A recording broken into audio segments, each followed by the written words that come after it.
Assalamualaikum warahmatullahi wabarakatuh. Halo semuanya, pada video kali ini kita akan membahas strategi pembelajaran berdasarkan kurikulum 2013, kurikulum darurat, dan kurikulum merdeka atau kurma dalam mata kuliah telak kurikulum dengan dosen pengampu Tio Gustri Satria Magister Pendidikan. Sebelumnya, perkenalkan saya Nathania Alfitri, NPM 5021194 dari kelas 4E Prodi PGSD. Topik bahasan yang akan kita bahas adalah Project Based Learning, Inquiry Learning, Discovery Learning, Scientific Approach, Keterampilan Abad 21, dan Project Penguatan Profil Pelajar Pancasila atau P5. Simak videonya sampai selesai ya. Project Based Learning. Project Based Learning adalah model pembelajaran yang menggunakan proyek atau kegiatan sebagai media. Menurut Kemendikbud 2013, peserta didik melakukan eksplorasi, penilaian, interpretasi, sintesis, dan informasi untuk menghasilkan berbagai bentuk hasil belajar. Pembelajaran yang melibatkan keaktifan peserta didik dalam memecahkan masalah dilakukan secara berkelompok atau mandiri, melalui tahapan ilmiah dengan batasan waktu tertentu, yang dituangkan dalam sebuah produk untuk selanjutnya dipresentasikan kepada orang lain.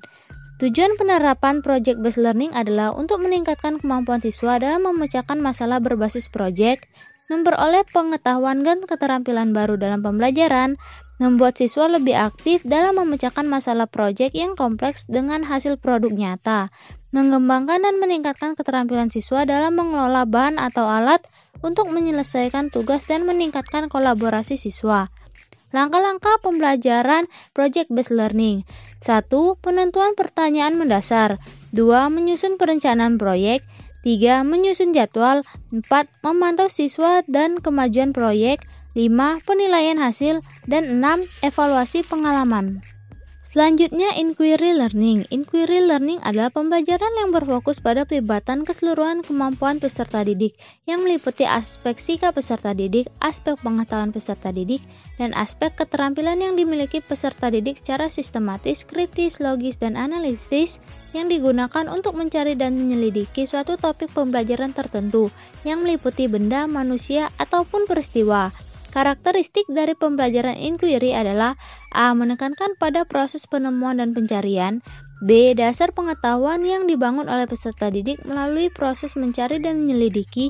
C. Guru berperan sebagai fasilitator dan pendidik.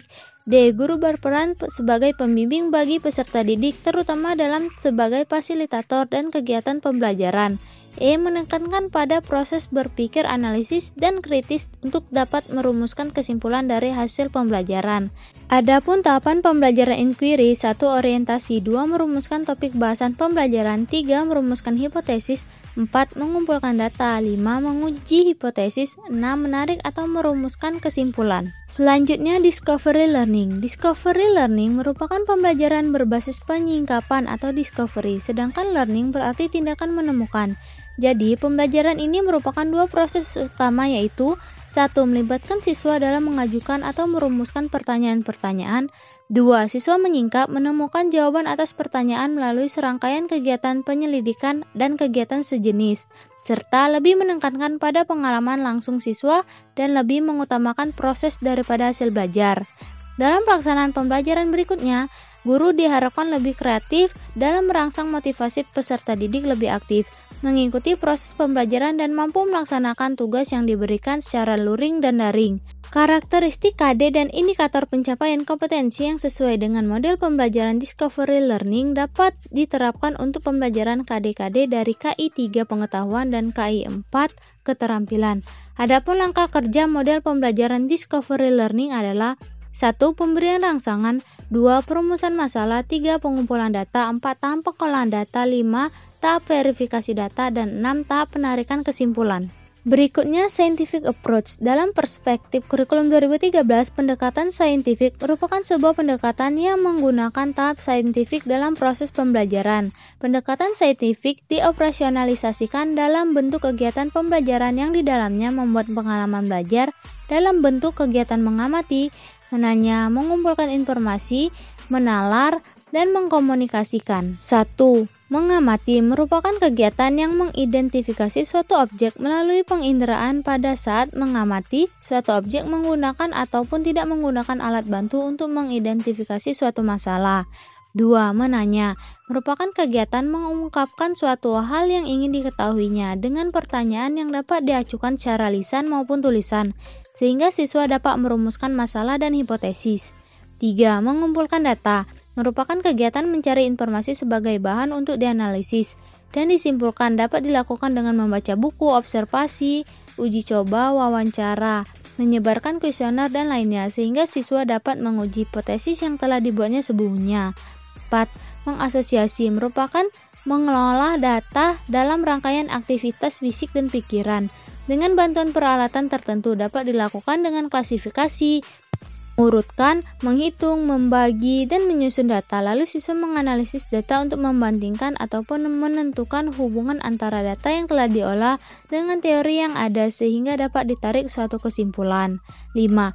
Mengkomunikasikan merupakan kegiatan siswa dalam mendeskripsikan dan menyampaikan hasil temuannya dari kegiatan mengamati, menanya, mengumpulkan, dan mengolah data, serta mengasosiasi yang ditujukan kepada orang lain. Selanjutnya, keterampilan abad 21. Keterampilan abad 21 diartikan sebagai keterampilan yang dibutuhkan untuk bertahan hidup dalam menghadapi kehidupan global yang teramat kompleks. Tidak hanya memfokuskan diri pada kegiatan pembelajaran konvensional yang bersifat kognitif seperti membaca, berhitung, dan menulis, tetapi pendidikan diarahkan pada isu-isu kontemporer seperti kesadaran global, ekonomi atau keuangan, kesehatan, dan kepedulian terhadap lingkungan. Keterampilan ini yaitu keterampilan berpikir kritis, critical thinking skill, keterampilan berpikir kreatif, creative thinking skill, keterampilan komunikasi, communication skill, dan keterampilan kolaborasi, collaboration skill. Trilling dalam Fadel dalam Karim dan Daryanto 2017 mengungkapkan bahwa keterampilan abad 21 terdiri dari 1. Life and career skill. 2. Learning and innovation skill. 3. Information media and technology skill. Lalu, proyek penguatan profil pelajar Pancasila. Proyek penguatan profil pelajar Pancasila adalah pembelajaran lintas disiplin ilmu dalam mengamati dan memikirkan solusi terhadap permasalahan di lingkungan sekitar untuk menguatkan berbagai kompetensi dalam profil pelajar Pancasila. Berdasarkan Kemendikbudristek nomor 56 tahun 2022, proyek penguatan profil pelajar Pancasila merupakan kegiatan kokurikuler berbasis proyek yang dirancang untuk menguatkan upaya pencapaian kompetensi dan karakter sesuai dengan profil pelajar Pancasila yang disusun berdasarkan standar kompetensi lulusan. Profil pelajar Pancasila memiliki 6 dimensi. 1. Beriman bertakwa kepada Tuhan Yang Maha Esa dan berakhlak mulia. 2. Berkebinekaan global. 3. Mandiri. 4. Bergotong royong. 5. Bernalar kritis. 6. Kreatif. Demikianlah materi dari saya. Terima kasih atas perhatiannya. Jangan lupa untuk nonton video berikutnya. Saya akhiri. Wassalamualaikum warahmatullahi wabarakatuh.